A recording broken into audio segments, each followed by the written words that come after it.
నమస్కారం welcome to JP news. Tirupati జిల్లా Venkatagiri municipality 8వ వార్డులో మాజీ ముఖ్యమంత్రి వైఎస్ఆర్సీపీ అధినేత వైఎస్ జగన్మోహన్ రెడ్డి ఆదేశాల మేరకు మెడికల్ కాలేజీల ప్రైవేటీకరణకు వ్యతిరేకంగా కోటి సంతకాల సేకరణ రచ్చబండ కార్యక్రమం జరిగింది. ఈ కార్యక్రమానికి ముఖ్య అతిథిగా నియోజకవర్గ సమన్వయకర్త నేదురుమల్లి రామ్కుమార్ రెడ్డి, నియోజకవర్గ పరిశీలకురాలు కోడూరు కల్పలతారెడ్డి హాజరయ్యారు. స్థానిక నాయకులు, కార్యకర్తలు, గ్రామస్తుల ఆధ్వర్యంలో వైఎస్ఆర్సీపీ ట్రెజరర్ యువ నాయకుడు శాతరాశి రౌరత్ కుమార్ బాణసంచా పేల్చి శాలువాలు కప్పి పుష్పగుచ్చాలు అందజేసి నాయకులందరికీ ఘన స్వాగతం పలికారు.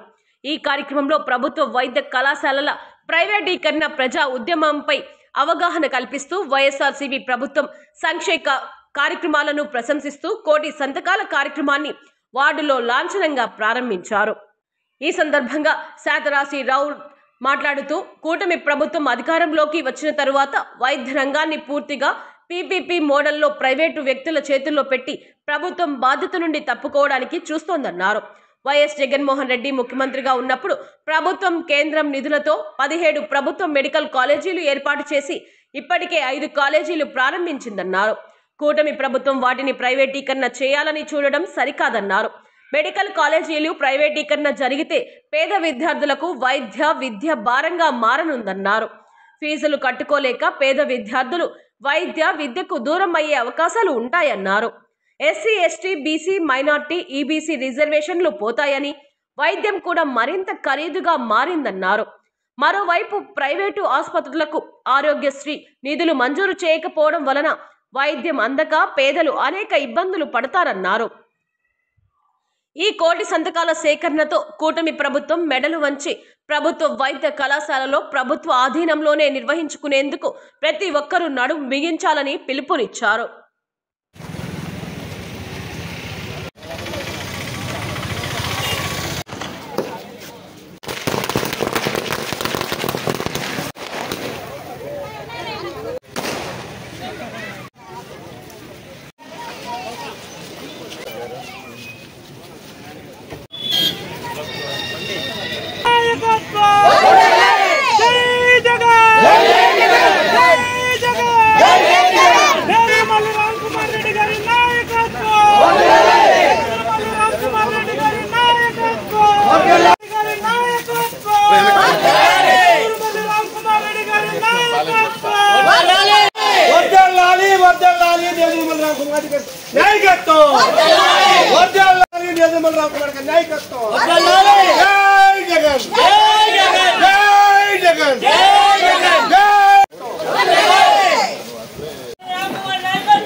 ఈరోజు రామ్కుమార్ గారు కోటి సంతకాల వ్యవహారంలో మన వార్డుకు చేసిన మన ప్రియతమ నాయకులు వెంకటగిరి నియోజకవర్గ సమన్వయకర్త నేదురుమల్లి రామ్కుమార్ గారిని వేదిక మీద రావాల్సిందిగా కోరుతున్నాం. మున్సిపల్ వేదిక మీద రావాల్సిందిగా కోరుతున్నాం.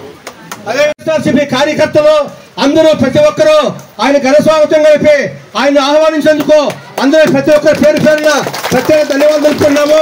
మన వార్డుకి ఆయన వచ్చినాడంటే అది మన వార్డు అదృష్టంగా భావించాలి.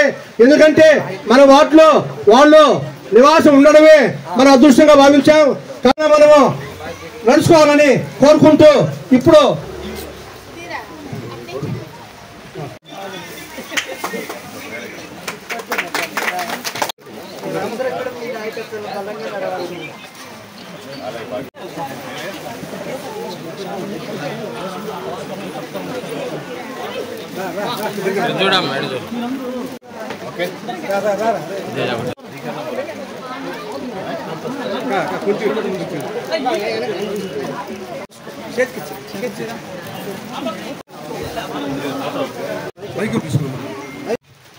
వేదిక మీద ఉన్నటువంటి పెద్దలు నేదురుమల్లి రామ్కుమార్ రెడ్డి గారికి నా పాదాభివందనం. ఎందుకంటే యువత రాజకీయాల్లో యాక్టివ్గా ఉండాలి. యువత అవసరం రాష్ట్రానికి, దేశానికి ఎంతైనా ఉంది అని గుర్తించి ఈ మధ్యకాలంలో వారు యువతకి ఇస్తున్నటువంటి ప్రాధాన్యతను చూస్తే చాలా సంతోషంగా ఉంది. అందులో భాగంగా నాకు వెంకటగిరి మున్సిపల్ కమిటీలో ట్రెజరర్గా అవకాశం కల్పించిన దానికి వారి పాదాలకు నమస్కారం చేసుకుంటూ ఈరోజు ఈ ముఖ్యమైన కార్యక్రమంలో మొదటిసారిగా నాకు మాట్లాడే అవకాశం కలిగింది. అది కూడా ఎలాంటి కార్యక్రమం అంటే ఒక మంచి కార్యక్రమం ఎందుకన్నామంటే మెడికల్ కాలేజీలు అనేది అది ప్రభుత్వం నడిపితే ఎలా ఉంటుంది, ప్రైవేట్ వ్యక్తులు నడిపితే ఎలా ఉంటుంది అనే చిన్న వ్యత్యాసంతో 2 మాటలు చెప్పి ముగించుకుంటాను. మనకు భారతదేశానికి స్వాతంత్రం రాకముందు కానివ్వండి, స్వాతంత్రం వచ్చిన నాటి నుంచి 2019లో జగన్మోహన్ రెడ్డి గారు ముఖ్యమంత్రి అయ్యే వరకు మన రాష్ట్రంలో ఉన్న మెడికల్ కాలేజీల సంఖ్య కేవలం 17. అలాంటి పరిస్థితిలో ఎంతోమంది ముఖ్యమంత్రులుగా చేశారు, ఎంతోమంది నాయకులు ఉన్నారు, ఎన్నో పార్టీలు అధికారంలోకి పోయాయి. కానీ మన రాష్ట్రానికి అప్పటి నుంచి ఇప్పటి వరకు ఉన్న 17 మెడికల్ కాలేజీలో 14 సంవత్సరాలు 15 సంవత్సరాలు ముఖ్యమంత్రిగా చేశాను, 40 ఏళ్ళు 50 ఏళ్ళు అనుభవం అని చెప్పుకుంటున్నటువంటి తెలుగుదేశం పార్టీ చంద్రబాబు నాయుడు గారు కానివ్వండి, వాళ్ళ నాయకత్వం కానివ్వండి, మన రాష్ట్రానికి తెచ్చిన గవర్నమెంట్ మెడికల్ కాలేజీలు 0.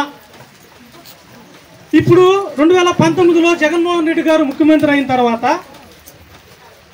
9 నెలలకే, సంవత్సరం కూడా నిండక ముందే కరోనా వచ్చి రాష్ట్రము దేశము అల్లకొల్లోలం అయిపోయి ఆర్థిక వ్యవస్థ చిన్నాభిన్నం అయిపోయేసి రాష్ట్రంలో ఆరోగ్య వ్యవస్థ చిన్నాభిన్నంగా ఉంటే దాన్ని చక్కబెట్టుకుంటూ 2 సంవత్సరాలు కరోనా కాలాన్ని సమర్థవంతంగా ఏకైక రాష్ట్రం మన ఆంధ్ర రాష్ట్రం. కరోనా సమయంలో 2 సంవత్సరాలు సమర్థవంతంగా నడిపిన నాయకుడు మన జగన్మోహన్ రెడ్డి గారు. అలాంటి జగన్మోహన్ రెడ్డి గారు ఆ టైంలో మెడికల్ కాలేజీలు, మెడికల్ వ్యవస్థ యొక్క అవసరాన్ని గుర్తించి 17 మెడికల్ కాలేజీలు ప్రభుత్వమే నిర్మించాలి, ప్రభుత్వమే నడపాలి అనే ఉద్దేశంతో 17 మెడికల్ కాలేజీలు కేవలం 2.5 సంవత్సరాల్లో చేశారు. 2.5 సంవత్సరం ఎందుకన్నానంటే మనకు గవర్నమెంట్ జగన్మోహన్ రెడ్డి గారు ముఖ్యమంత్రి అయిన తర్వాత మొదటి 9 నెలలకే కరోనా వస్తే 2 సంవత్సరాలు కరోనా రాష్ట్రాన్ని ఎల్లకల్లోలం చేస్తే ఆయనకి ప్రశాంతంగా పరిపాలన చేసుకునే సమయం కేవలం 2.5 సంవత్సరాలు మాత్రమే ఉండింది. ఆ 2.5 సంవత్సరంలో 17 మెడికల్ కాలేజీలు తీసుకొని వచ్చి ఆ 17 మెడికల్ కాలేజీలు కూడా ప్రభుత్వమే నడపాలనే ఉద్దేశంతో ప్రభుత్వమే నిర్మించి 8,500 కోట్ల రూపాయల వ్యయంతో 17 మెడికల్ కాలేజీలని ఆయన ముందుకు తీసుకొచ్చి అందులో 2.5 సంవత్సరాల్లో 7 మెడికల్ కాలేజీలు కంప్లీట్గా పూర్తి చేసి తరగతులు ప్రారంభమైపోయేసాయి. అది జగన్మోహన్ రెడ్డి గారికి పేదల పట్ల, విద్యా వ్యవస్థ పట్ల, ఆరోగ్య వ్యవస్థ పట్ల ఉన్నటువంటి చిత్తశుద్ధి. అలాంటి పరిస్థితుల్లో 5 మెడికల్ కాలేజ్ కంప్లీట్గా రన్ అయిపోయేసి సీట్లు మనకు క్లాసులు జరుగుతా, ఒక పక్క దానికి కావాల్సిన డెవలప్మెంట్ యాక్టివిటీస్ జరుగుతూ ఉంటే మిగతా 2 కాలేజీలు దిగిపోయే నాటికి పూర్తి చేసి ఆయన వచ్చారు కిందకి. అప్పుడు వచ్చిన ఈ కూటమి ప్రభుత్వం ఏం చేసింది, మన జగన్మోహన్ రెడ్డి గారు ఒక పద్ధతి ప్రకారం ఒక వ్యవస్థని క్రియేట్ చేసుకుంటూ వచ్చారు. ముఖ్యమంత్రి అయిన మొదట్లోనే ఫ్యామిలీ డాక్టర్ కాన్సెప్ట్ని తీసుకొచ్చి పేదలకి ఆరోగ్య సమస్యలు ఉంటే ప్రభుత్వ వైద్యులు ఇంటికే వెళ్ళి వైద్యం చేయాలి అని ఒక ఫ్యామిలీ డాక్టర్ కాన్సెప్ట్ని తీసుకొచ్చి ప్రభుత్వ వైద్యుల్ని ఇంటికి పంపించారు. అది జగన్మోహన్ రెడ్డి గారి గొప్పతనం. దాని తర్వాత నెక్స్ట్ లెవెల్ ప్రతి గ్రామానికి, ప్రతి విలేజ్ క్లినిక్ పెట్టారు. విలేజ్ క్లినిక్లు పెట్టిన తర్వాత ఆ ఫ్యామిలీ డాక్టర్లు చూసి దాని అవసరం అయితే ఫర్దర్ విలేజ్ క్లినిక్లకు పంపిస్తారు. విలేజ్ క్లినిక్ల తర్వాత మండల స్థాయిలో మండల కేంద్రంలో ఒక పిహెచ్సి ప్రాథమిక ఆరోగ్య కేంద్రం స్థాపించి అందులో కొంచెం వసతులు ఎక్కువ కల్పించి దాన్ని మనం కొంచెం డెవలప్ చేశారు. 3వ స్టెప్లో జిల్లాకు ఒక మెడికల్ కాలేజ్ ఉండాలని చెప్పి తక్కువ జిల్లాలు ఉన్న మన రాష్ట్రాన్ని జిల్లాల పునర్వ్యవస్థీకరణ చేసి జిల్లాలను పెంచి ప్రతి జిల్లాకు ఒక ప్రభుత్వ మెడికల్ కాలేజ్ ఉండాలి అనే ఉద్దేశంతో జగన్మోహన్ రెడ్డి గారు 17 మెడికల్ కాలేజ్ తెచ్చారు. ఆ 17 మెడికల్ కాలేజీలో 7 పూర్తి చేశారు, మిగతాటి అండర్ కన్స్ట్రక్షన్లో ఉన్నాయి. ఈ కూటమి ప్రభుత్వం వచ్చి రాగానే ఈ వ్యవస్థ అంతా దిగ్విజయంగా కంప్లీట్ అయితే జగన్మోహన్ రెడ్డి పేదలు, బడుగులు హృదయాల్లో చిరస్థాయిగా నిలిచిపోతారు అనే ఒక దురుద్దేశంతో ఈ 17 మెడికల్ కాలేజీల్ని పీపీపీ విధానంలో ప్రైవేటు వాళ్ళ జోబుల్లో పంపించే ఒక కార్యక్రమం చేపట్టారు. ఇది చీప్ లిక్కర్ కాదండి, కల్తీ మద్యం కాదండి, ప్రజల ఆస్తి, ప్రజల యొక్క ఆస్తి, పేదవాడి యొక్క ఆస్తి. ప్రభుత్వ మెడికల్ కాలేజు అనేది ప్రజల ఆస్తి. ఇది చీప్ లిక్కర్ అనుకున్నారేమో. 1 ఎకరం 99 రూపాయలకి 33 సంవత్సరాల లీజుకి ప్రైవేట్ వాళ్ళకి ఇచ్చేస్తున్నాయండి. ఆ 33 సంవత్సరాలు తాకుండా దాన్ని 66 సంవత్సరాలకి పెంచుకునే వెసులుబాటు కల్పిస్తూ, ఆ 66ని 99 సంవత్సరాలకి పెంచుకునే వెసులుబాటు 1 ఎకరాన్ని 99 రూపాయలకి దారాదత్తం చేసేసాడండి ప్రైవేట్ కాలేజీలని. దీన్ని మొత్తాన్ని తీవ్రంగా వ్యతిరేకించిన వైఎస్ఆర్ కాంగ్రెస్ పార్టీ అధినాయకత్వం జగన్మోహన్ రెడ్డి గారు ఒక పిలుపునిచ్చారు. ఈ కార్యక్రమంలో భాగంగానే ఈ మెడికల్ కాలేజీలని ప్రైవేట్ పరం కానివ్వకుండా కాపాడుకోవాలి, ఇది ప్రజల ఆస్తి, ప్రజల ఆరోగ్యానికి సంబంధించిన ఆస్తి అని చెప్పి 1 కోటి సంతకాలు సేకరించి ప్రజాభిప్రాయం తీసుకొని ప్రజా ఉద్యమం లాగా గవర్నర్ గారికి వినతి పత్రాలు ఇచ్చే కార్యక్రమం చేయడానికి భాగంగా మన వార్డులో ఈరోజు ఈ కార్యక్రమం పెట్టుకుంటున్నాం. ఇలాంటి మంచి ఉద్దేశంతో వచ్చినటువంటి ఈ కార్యక్రమానికి మన నాయకులు పెద్దలు రామ్ కుమార్ రెడ్డి గారు మన వార్డు రావడము, రామ్ కుమార్ రెడ్డి గారు వస్తున్నారు అని తెలిసినప్పుడు ఇలాంటి మంచి కార్యక్రమంలో మనందరం పాల్గొనాలి అని చెప్పి ఇంతమంది జనాలు వచ్చి దీనికి ఆదరణ ఇస్తున్నారంటే మీ అందరికీ శిరస్సు వంచి నమస్కారాలు తెలియజేసుకుంటూ, నాకు ఈ అవకాశం కల్పించినటువంటి పెద్దలందరికీ నమస్కారాలు తెలియజేసుకుంటూ సెలవు తీసుకుంటాను. అబ్జర్వేషన్ శ్రీమతి మాజీ మున్సిపల్ చైర్మన్ గూడూరు మాజీ మున్సిపల్ చైర్మన్ కలప్రసాద్ రెడ్డి గారిని మాట్లాడవలసిందిగా కోరుతున్నాను. గౌరవనీయులు పెద్దలు మనందరి ఆశాజ్యోతి, మనందరం కూడా వారి యొక్క ఆధ్వర్యంలో నడవడం చాలా అదృష్టంగా నేను భావిస్తూ ఉన్నాను. ఎదురుమల్లి రామ్ కుమార్ రెడ్డి గారికి, అదేవిధంగా వేదికను అలంకరించినటువంటి పెద్దలందరికీ కూడా, కౌన్సిలర్లకి, వార్డు మెంబర్లకి, అదేవిధంగా కమిటీ సభ్యులకి అందరికీ కూడా వేదిక పెద్దదిగా ఉంది. అందరికీ పేరు పేరున నా యొక్క నమస్కారాలు తెలియజేసుకుంటా ఉన్నాను. మరి ఇంత వర్షాన్ని కూడా లెక్క చేయకుండా ఈ యొక్క వార్డు ప్రజలు 8వ వార్డు ప్రజలందరూ కూడా ఇక్కడికి రామ్ కుమార్ రెడ్డి గారి మీద గౌరవంతో అభిమానంతో విచ్చేసినందుకు వారందరికీ కూడా నా ప్రత్యేక ధన్యవాదాలు తెలియజేసుకుంటా ఉన్నాను. ఈరోజు ఒక మంచి కార్యక్రమం కాబట్టి ఎండని వానని కూడా లెక్క చేయకుండా మనం ఇక్కడ సమావేశం అవ్వాల్సినటువంటి పరిస్థితి ఏర్పడింది. మరి ఈరోజు కూటమి ప్రభుత్వం ఒక కొత్త కుట్రతో మన ముందుకు వచ్చింది. అది మెడికల్ విద్యని భావితరాలకి అందవలసినటువంటి పేద బడుగు బలహీన వర్గాలకి అందవలసినటువంటి మెడికల్ విద్యని ప్రైవేటీకరణ చేసి విద్యతో పాటు వైద్యాన్ని కూడా పేదలకి అందుబాటులోకి రాకుండా చేయాలి అనేటువంటి కుట్రతో ఈరోజు వాటిని ప్రైవేటీకరణ చేసేటువంటి కార్యక్రమాన్ని చేపట్టింది. కాబట్టి ఒక్కసారి కూటమి ప్రభుత్వం ఈ కార్యక్రమం మీద ఒక నిర్ణయం తీసుకునింది అని అంటే తర్వాత మనం ఎలాంటి ఆర్తనాదాలు చేసినప్పుడు మున్సిపాలిటీ విప్ పూజారి లక్ష్మి గారిని వేదిక మీద రావాల్సిందిగా కోరుతున్నాం. ఈరోజు అంధకారం చేసేటువంటి ప్రయత్నం ఈరోజు అటువంటి కుట్రని కూటమి ప్రభుత్వం చేస్తా ఉంది. కాబట్టి మనందరం కూడా ఇప్పటిదాకా మీ యువ నాయకుడు చెప్పాడు, విషయం అంతా కూడా చెప్పాడు.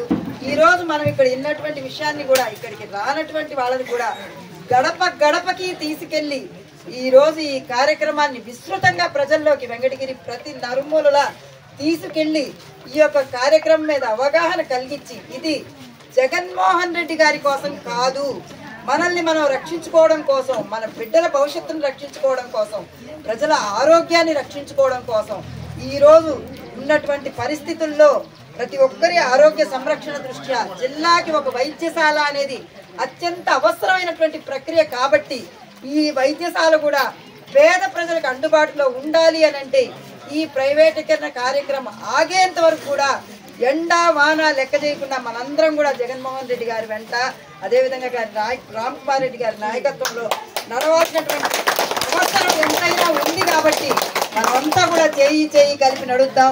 ఈ కార్యక్రమం మీ అందరికీ, ఇక్కడ వచ్చిన వాళ్ళందరికీ కూడా తెలుసు. కాబట్టి మీరందరూ కూడా ప్రతి ఇంటికి ప్రతి గడపకి తీసుకెళ్లి మొన్ననే మనం దానికి సంబంధించినటువంటి 1 కోటి సంతకాల కార్యక్రమానికి రాష్ట్ర వ్యాప్తంగా జగన్మోహన్ రెడ్డి గారు పిలుపునియడం జరిగింది. ఒక కన్ను లాంటిది, ఆ కన్నుని మెజార్టీ తెప్పించారు. మీకు అందరికీ మేము రుణపడి ఉంటాం. ఇదే విధంగా నెక్స్ట్ వచ్చే ఎలక్షన్లో 2027లో కూడా మనకి దీనికంటే ఎక్కువ మెజార్టీతో మన వార్డు వాళ్లే ఉన్నారు కాబట్టి గెలిపించాలని కోరుకుంటూ మనస్ఫూర్తిగా ఈరోజు జగన్మోహన్ రెడ్డి చాలా ఇప్పుడున్న రాజకీయ నాయకులు చూస్తే నాకు చాలా బాధేస్తుంది. ఈరోజు ఆయన మన పేద ప్రజల కోసము ఎంత చేశాడో చెప్పుకోలేదు ఎవరికి. ఆయన ఎందుకు చెప్పుకోలేదంటే నేను చేసే కష్టాన్ని పేదలకే చేస్తున్నాను, నన్ను అర్థం చేసుకుంటారు, నాకు ఓటేసి గెలిపిస్తారని ఆయన బయట ప్రపంచానికి చెప్పకుండా పేద ప్రజలకి ఎక్కువ సేవలు అందించాడు. ఈ రోజు మద్యం మీద ఎంతో మంది మగవాళ్ళు చనిపోతా ఉన్నారు తాగి, ఇప్పుడు వచ్చిన కల్తీ మద్యం. ఈ రోజు చూస్తుంటే కూటమి ప్రభుత్వం మన వాళ్ళ మీద మేలు చేసినటువంటి పార్టీ మీద కేసులు పెట్టింది. మనలాంటి జనాల్ని ఈదుల్లో లేడీస్ ని మానభంగాలు చేస్తుంటే పట్టించుకోవడం లేదు. అటువంటి కార్యక్రమాలు కూటమి ప్రభుత్వం చేస్తుంది. కానీ జగనన్న ఉన్నప్పుడు ఆయన పరదాల్లో ఉన్నాడన్నాడు, ఆయన పరదాల్లో లేడు, ఆయన ప్రజల గుండెల్లో ఉన్నాడు. అన్నాడు ఉన్నాడు కాబట్టి సస్యశ్యామలంగా ప్రజలందరూ లేడీస్ అంతా బయట తిరగలిగారు. ఆ రోజు ఈ రోజు చూస్తున్న కార్యక్రమాలు చూస్తుంటే ఎంత దారుణంగా ఉందంటే ఎక్కడ చూసినా ఆడబిడ్డల మాన ప్రాణాలు లేవు, జాగ్రత్త లేదు, మద్యం బాటలు దాగి చనిపోతున్నారు. ఇటువంటి కూటమి ప్రభుత్వానికి బుద్ధి చెప్పాలంటే 2027లో వచ్చినా 2029లో వచ్చినా మనం ఫ్యాన్ గుర్తుకు ఓటేసి మన అభ్యర్థిని అసెంబ్లీకి పంపించుకుంటే మన నియోజకవర్గం డెవలప్ అవుతుంది. మన ఈ రోజు 17 మెడికల్ కాలేజీలు కట్టాడు అన్న, ఏనాడు ఎవరికీ చెప్పలేదు నేను మెడికల్ కాలేజీలు కట్టానని. మీలాంటి వాళ్ళకి ఎవరికీ తెలియదు. 5 రూపాయలు పని చేసి 1000 రూపాయలు కోట్ల రూపాయల పని అని చెప్పుకుంటుంది కూటమి ప్రభుత్వం. మన అన్న చేసిన పనులు చెప్పాలంటే అవి చాలు, రోడ్లు వేయలేదు అది లేదని అబద్ధాలు చెప్పారు. ఈ రోజు మీలాంటి వాళ్ళకి అందరికీ పేదవాళ్ళకి మెడికల్ కాలేజీల్లో సీట్లు రావాలంటే అవి ప్రైవేటీకరణ చేస్తే మనకి రావు. మీలాంటి పేద ప్రజలు బతకాలంటే మనకి జగన్మోహన్ రెడ్డి అవసరం. అదేవిధంగా మన జనార్దన్ రెడ్డి గారి కుటుంబం మనకి ఎప్పుడు ఎల్లవేళల 8వ వార్డులో ఉంటుంది. అటువంటి కుటుంబానికి కూడా మనం ఆయనకి అండగా ఉండి ముందుకు తీసుకుపోవాలని మనస్ఫూర్తిగా కోరుకుంటూ ఈ అవకాశం ఇచ్చిన పెద్దలకి నమస్కారం. కాబోయే శాసనసభ్యులు నేదులమల్లి రామ్కుమార్ గారిని మాట్లాడవలసిందిగా కోరుతున్నాం. ఈ కార్యక్రమం ప్రతి ఒక్కరికి స్వార్థం ఉంటుంది, అందుకని ఈ కార్యక్రమం నా వార్డు నుంచి మొదలు పెట్టాలని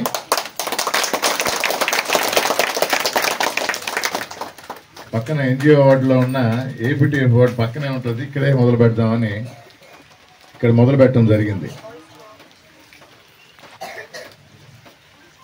అంటే బాలయ్య ఏ విధంగా చూసుకుంటున్నాడు ఆయన వార్డు ప్రజల్ని, ఇంటికి వచ్చి చెప్తా ఉంటాడు. నాకు కామాక్షమ్మ చెప్పింది మెజారిటీ వచ్చింది ఇక్కడ అని, ఇంకా ఎక్కువ మెజారిటీ ఇప్పించాలా అని. దానికి నేను ఉన్నది కదా కారణం, నేదురుమల్లి వాళ్ళు ఇల్లు ఇక్కడే కట్టారు కదా.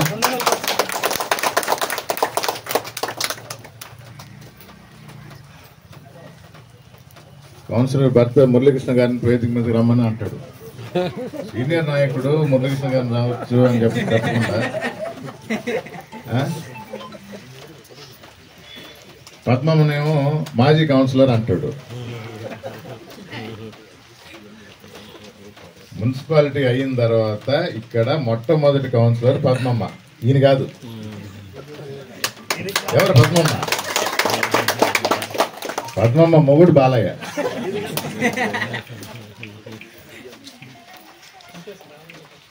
ఇప్పుడే చెప్తున్నారు, అప్పుడు నాయన అమ్మ చెప్పారు, ఏం చేస్తున్నావా ఇక్కడ కౌన్సిలర్ ఆమె ఉంటుంది నువ్వు అంటున్నారు. త్వరలో 33% మహిళా రిజర్వేషన్ కూడా వస్తుంది, అందరికీ అవకాశం దొరుకుతుంది. ఇక్కడ స్టేజ్ మీద కూడా ఎక్కువ మంది వాళ్ళే ఉంటారు. మనకి ఇన్ఛార్జిగా అడిగి మరీ పెట్టించుకున్న కల్పలతారెడ్డి గారిని, వెంకటగిరి నియోజకవర్గం గూడూరు రామైనా వెంకటగిరితో సత్సంబంధాలు ఉన్నాయి, మన ఫ్యామిలీతో ఇంకా బాగుంటారు. జగన్మోహన్ రెడ్డి ఆమెకి ఇచ్చిన బాధ్యత ఏంటంటే రామ్కుమార్ రెడ్డిని గెలిపించుకొని తీసుకుని రా. ఎవరికన్నా ఏదన్నా సమస్యలు ఉన్నా, ఎవరన్నా మీటింగులకు రాకపోయినా, అలిగి ఇంట్లో కూర్చోండి, ఎవరితో మాట్లాడాలంటే కల్పలతారెడ్డి గారితో. నాతో మాట్లాడలేకుండా కొందరు ఇబ్బంది పడుతూ ఉంటారు. పార్టీ మీద మాకు మమకారం ఉంది కానీ రామ్కుమార్ రెడ్డితో మాట్లాడలేము, లేకపోతే రామ్కుమార్ రెడ్డి దగ్గరికి పోలేము, రామ్కుమార్ రెడ్డి మాతో మీటింగ్కి పిలవడను అంటే యాక్చువల్లీ ఫోన్ పోద్ది, మెసేజ్ పోద్ది, మీటింగ్ పిలుస్తాం, బయట చెప్పుకుంటారు. ఇవన్నీ సర్దుమని కాదా. కుటుంబంలో చిన్న చిన్న తగాదాలు కలహాలు ఉన్నా అవి తీర్చడానికి బయట వ్యక్తిగా కల్పలతారెడ్డి గారిని పెట్టారు. అందుకని విలేకరుల సమక్షంలో వెంకటగిరి నియోజకవర్గంలో ఎవరున్నా అలకబూన్నా ఇబ్బందులు పడుతున్నా, నాతో మాట్లాడలేకపోయినా కల్పలతారెడ్డి గారిని కలవచ్చు. అంతే కదమ్మా, అదే కదా. ఎటువంటి సమస్యలు లేని నియోజకవర్గం వెంకటగిరి. ఒకవేళ ఉంటే లేని అనే కంటే అటువంటి ఏమి రాని అని నాయకుడు మన రామ్కుమార్ రెడ్డి గారు. ఒకవేళ ఉంటే తప్పకుండా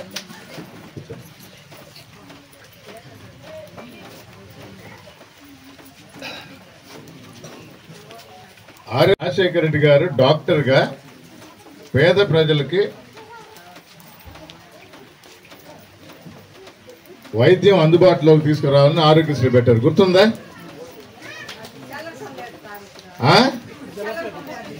తెలటంలా అదే అప్పుడు చెప్పేవాడు చూడు, 108 కొట్టండి, ఏంటది అంటే వస్తుందని. దాన్ని ఒక అడుగు ముందుకేసి జగన్మోహన్ రెడ్డి గారు ఎప్పుడు చెప్తారు, మా నాయన ఒక అడుగు వేస్తే నేను 4 అడుగులు ముందుకేస్తాను అని. అసలు ప్రతి జిల్లాలో మనకు 13 జిల్లాలు ఉంటే దాన్ని 26 జిల్లాలు చేశాడు. ఇస్తా, ఈసారి కొంచెం గట్టిగా ఓటేయించండి.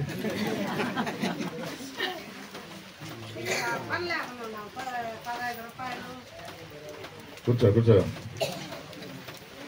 తప్పకుండా చేస్తానమ్మా. మీ కౌన్సిలర్ బాలయ్య చెప్తా ఉంటాడు, అయ్యా ఇప్పుడు మనం అపోజిషన్లో ఉన్నాము, ప్రతిపక్షంలో ఉన్నాము, అవకాశం ఇవ్వండి. మళ్ళీ చెప్తాడు, వెంటనే కథ ఎత్తుకుంటాడు, నేదురుమల్లి జనార్దన్ రెడ్డి గారు ఏం చేశారు వెంకటగిరికి, నేదురుమల్లి రాజలక్ష్మి ఏం చేసింది. అట్టు కాదా, తెలుగుదేశం కూడా గవర్నమెంట్లో ఉండింది కదా కొన్ని సంవత్సరాలు.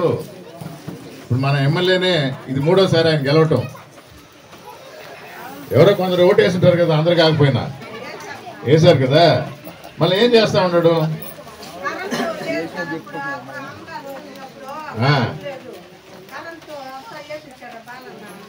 ఇప్పుడు చెప్తా ఉంటారు సమ్మర్ స్టోరేజ్ ట్యాంక్ కట్టించింది ఆమెనని. అన్నీ బాగానే ఉన్నాయి, కానీ అప్పుడప్పుడు చేంజ్ కోరుకుంటారేమో, ఒకసారి నేదురుమల్లికి ఒకసారి తెలుగుదేశంకి అన్నట్టు. అంతేనా బాలే?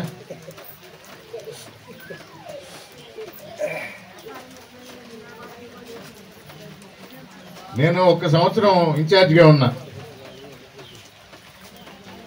పోలేరమ్మ జాతరని రాష్ట్ర పండుగ చేయించిన ఘనత మళ్ళీ నేదురుమల్లికే దక్కుతుంది.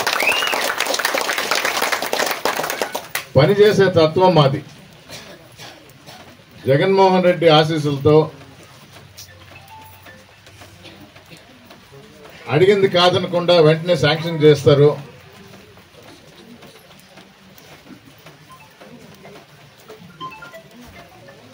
రేపు జమిలీ ఎలక్షన్స్ వస్తాయి 27లో. తప్పకుండా వైఎస్ఆర్ కాంగ్రెస్ పార్టీ గెలుస్తుంది, జగన్మోహన్ రెడ్డి ముఖ్యమంత్రి అవుతారు.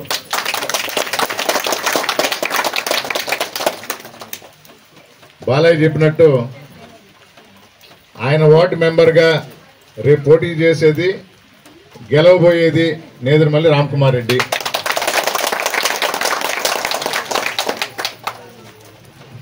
కానీ వెంకటగిరి ప్రజలకి ఏదో ఒక న్యూస్ వస్తుంది, బెంబేలు ఎత్తిపోతారు. సార్ మిమ్మల్ని ఎంపీగా పంపిస్తున్నారంట, ఇంకెవరన్నా తీసుకువస్తున్నారంట, నాకు ప్రమోషన్ ఇచ్చేస్తుంటారు. నేను మిమ్మల్ని వదిలి ఢిల్లీకి పోను. జగన్మోహన్ రెడ్డి గారికి స్పష్టంగా తెలిపాను, వెంకటగిరిలోనే ఉంటా, ఇక్కడే పోటీ చేస్తా. రేపు మీ ప్రజాప్రతినిధిగా ఇక్కడ మంచి పనులు చేస్తా. ఆశావాహులు పక్కన ఇంకెక్కడన్నా ఉంటే చూసుకోవచ్చు, లేదా మన నాయకుడు జగన్మోహన్ రెడ్డి గారి దగ్గరికి పోయి విన్నవించుకోవచ్చు. అందుకని కానీ ఇట్లా న్యూస్లు వస్తూ ఉంటాయి. ఎక్కడి నుంచి వచ్చిందా అంటే ఇది ఒక ఏబిఎన్ మనకు వ్యతిరేకంగా రాసే ఛానల్, పేపరు ఆంధ్రజ్యోతి, ఈనాడు, ఈటీవీ మనకు వ్యతిరేకంగా, అంటే కొంచెం గొడవ సృష్టించాలా అన్నప్పుడు ఇలాంటి పేపర్లు కానీ టీవీలు కానీ, TV5 వీళ్ళు ఏమన్నా పెట్టారా? పెట్టింది ఎవరో ఒక అనామకుడు దానికి పేరు పెట్టుకున్నారు, ఛానల్ ఏదో నంబరు. సోషల్ నెట్వర్క్ లో ఇప్పుడు ఎవరైనా చిన్న ఫోన్ ఉంటే అది పెట్టేసుకోవచ్చు, ఖర్చే లేదు. ఒక న్యూస్ వదులుతాడు, పక్క రోజు టీ బంకుల్లో బాగా అమ్ముడుపోతాయి. టీ అంతే కదా, టీ మాత్రం బాగా అమ్ముడుపోతాయి. వేడిగా ఉంటుంది టాపిక్, వేడిగా టీ తాగుతా. మరొకసారి స్పష్టంగా చెప్తుండా, పోయినసారి కూడా ప్రయత్నం చేశారు, జగన్మోహన్ రెడ్డి ఎవరి మాట వినలా. వెంకటగిరిలో రామ్ కుమార్ కంటెస్ట్ చేస్తాడు, రామ్ నా మనిషి అని స్పష్టంగా చెప్పడం జరిగింది. ఈసారి కూడా ఆలోచించలా, వేరే వారికి ఎవరికి అవకాశం లేదు. నేను మీ మధ్య ఉన్నాను, మీతో తిరుగుతున్నాను, మీకోసం తిరుగుతున్నాను, మీకోసం గళమెత్తున్నాను. నేదురుమల్లి కుటుంబం వెంకటగిరితో ముడిపడి ఉంది, ఎందుకు మారుస్తారు? ప్రమోషన్ నాకు అక్కర్లేదు, నాకు ప్రమోషన్ ఇచ్చారు అంటే అన్ని రకాల ప్రయత్నాలు అయిన తర్వాత ప్రమోషన్ పెట్టారు. ప్రమోషన్ అక్కర్లేదు, నేను ఇక్కడే ఉంటా.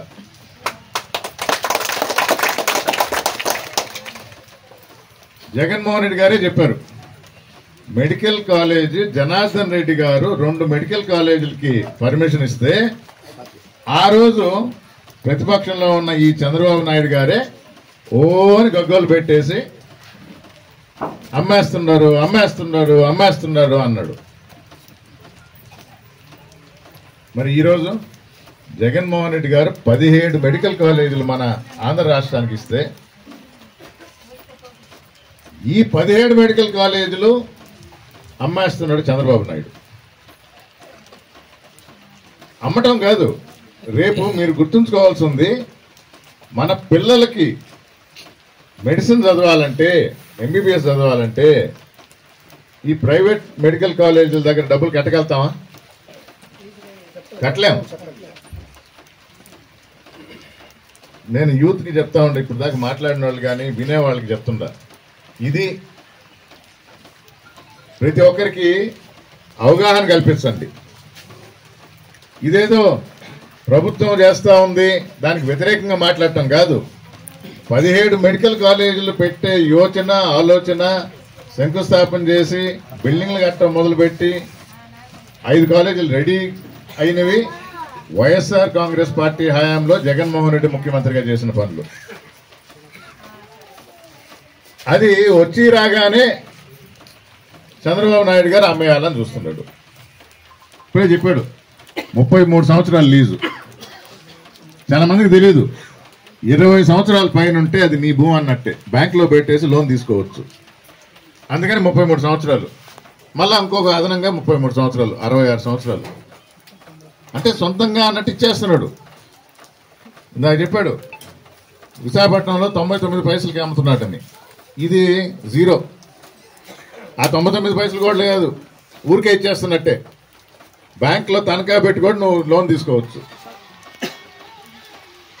ప్రతి మెడికల్ కాలేజీకి ఒక హాస్పిటల్ ఉంటుంది పక్కన. ఆ హాస్పిటల్ డెవలప్ అయ్యి మనకు ఉపయోగపడుతుంది. దానికి అడ్డంకు ఇప్పుడే చెప్పింది పెద్ద ఆరోగ్యశ్రీ అంటే హాస్పిటల్ పోతే తీసేశారు, ప్రైవేట్ హాస్పిటల్లో లేదు ఆరోగ్యశ్రీ అనేది. అంటే పేద ప్రజల ఆరోగ్యం దృష్ట్యా మెడికల్ కాలేజ్ అంటే పక్కన హాస్పిటల్ ఉంటుంది, అది మనందరికీ ఉపయోగపడుతుంది.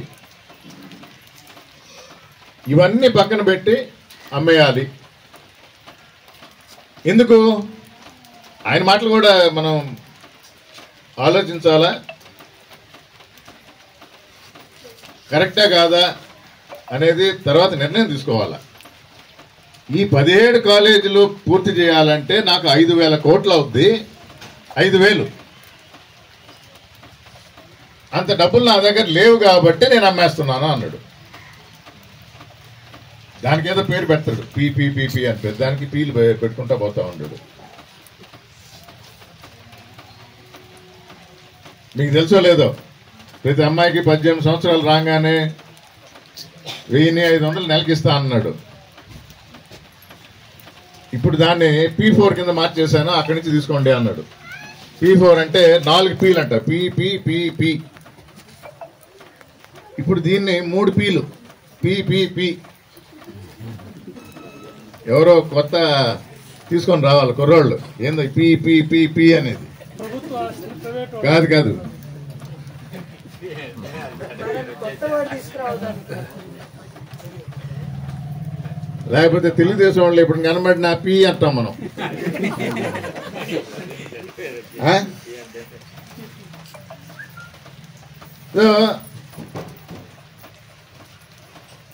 5,000 కోట్లు నాకు భారం, నేను చేయలేను అంటాడు.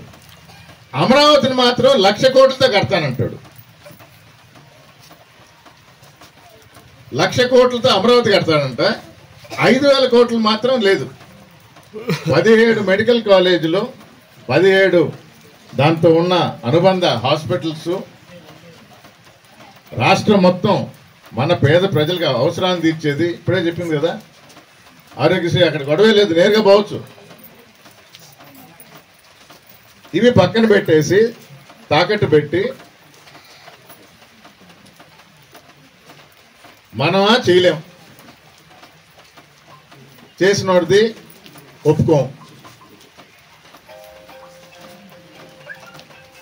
ఇది ఈ ప్రభుత్వం యొక్క లక్ష్యం. వాళ్ళు చేసే పనులు ఇలాగే ఉంటాయి. ఇక్కడ మమ్మల్ని అందరినీ పంపించి మీ అభిప్రాయాలు తెలుసుకొని,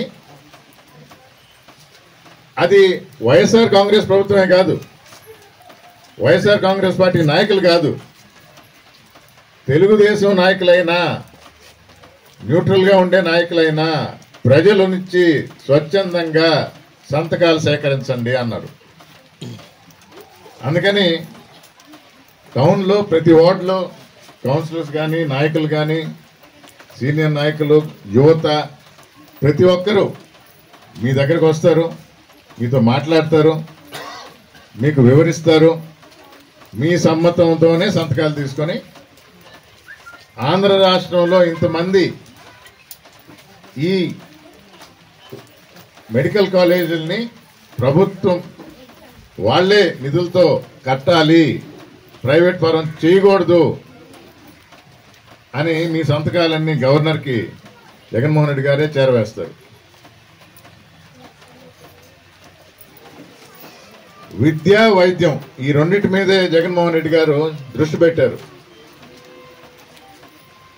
మీకు అన్ని పథకాలు అందించారు. ఖర్చు పెట్టిందంతా విద్య మీద, వైద్యం మీద. అది ఈరోజు మొక్క నాటితే 5 సంవత్సరాలు 10 సంవత్సరాల తర్వాత కాయ వస్తుంది. ఇది గుర్తించాల. ప్రతిదీ ఈ రోజు అంటే రేపటికి రాదు ఫలితాలు.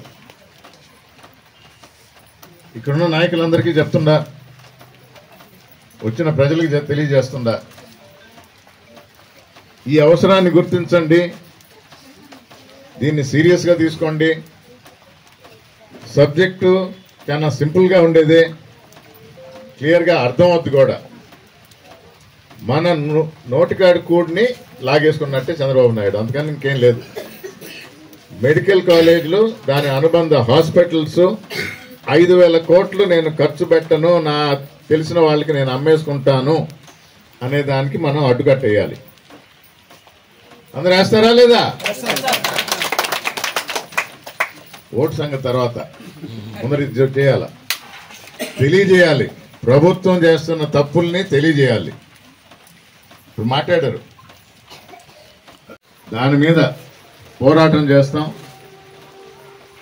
జగన్మోహన్ రెడ్డి గారు ఆల్రెడీ చెప్పారు, ఎవరైనా దీనికోసం వేలంపాటలో పాడితే రేపు మా ప్రభుత్వం పేద ప్రజలకు చెందినవి వాళ్ళకే అందజేస్తానా అన్నాడు. ఈ ప్రభుత్వం తప్పు తెలుసుకొని ఇక్కడితో ఆపి ప్రభుత్వమే భరించి ఆ డబ్బులు వెచ్చించి ఈ మెడికల్ కాలేజీలు దాంతోపాటు హాస్పిటల్స్ కడితే ఆంధ్ర రాష్ట్ర ప్రజలకు మేలు చేకూరుతుంది. ఆ విధంగా నడుచుకోవాలని కోరుతూ ఇక్కడికి వచ్చేసిన అందరికీ మరొకసారి ధన్యవాదాలు తెలుపుకుంటూ, కలిసికట్టుగా ఉంటాము. మీకోసం పనిచేస్తున్న నేతృ కుటుంబం నుంచి వచ్చిన వాడిని మరొకసారి ఆ అవకాశం ఇవ్వమని కోరుకుంటూ సెలవు తీసుకుంటున్నాను.